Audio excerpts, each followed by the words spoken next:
真的要检讨哦，不要再下滑了，好不好？哎，赛，这个不可能下滑的，不可能下滑。还有哦，2015的时候，那个时候正意气风发的时候不得了，虽然还是比陈菊赖清德还低啦，也比马英九低哦，但是那时候77%，哦，77%不得了。第二年马上就掉到45%了，第5名了。第3年就掉到42%，第6名了。2018稍微回升一点，也没有好到哪里去，第4名。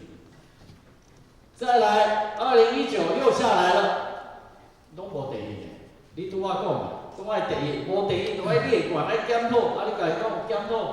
现在最新的还是在第5名，人家卢秀燕，你本来去年还赢她。人家疫情好好处理，升上去了53%了，你呢？敬陪末座，市长，你自己检讨是怎么回事？那差不多，现在台北的话，如果做的话，大概55到60就是极限。大概有，啊你77%是哪来？那个是地位，那个不正常。对，我们选出一个不正常的事情。77那个太高了，那不正常。太高，人家还有80几的嘞。这个台北市的要求比较高，大概就是55到60是一个比较合理。要求比较高，对呀、你达不到啊，真的要检讨哦，不要再下滑了，好不好？哎，赛，这个不可能下滑的。不可能下滑。还有哦，你讲咧讲生球，不要紧啊，这样你拍看，讲咧讲生球，还在嘻嘻哈哈。市长，你要好好认真检讨了，不要在那边一直在这个嘻嘻哈哈，然后这个不标准，那个有问题。没有，我们还是改进的，还是会努力的。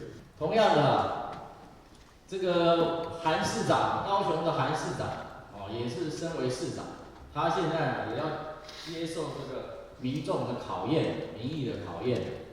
你也是身为市长，你有什么看法？对于市长被罢免这件事情，韩市长被罢免这件事情，还是一样啊，我觉得这个是议会的，我们应该是回答市政的议题。不过是这样的，因为很多人是多的题，我觉得事实上我们自己党的内部的开会，我们都说啊，这个投票前我们都保持中立的，没有特别是，或者说我们最后定调就是说，还是一样我一贯的说法，我说事情都已经走到这个地步了，就交给高雄市民自己去解决。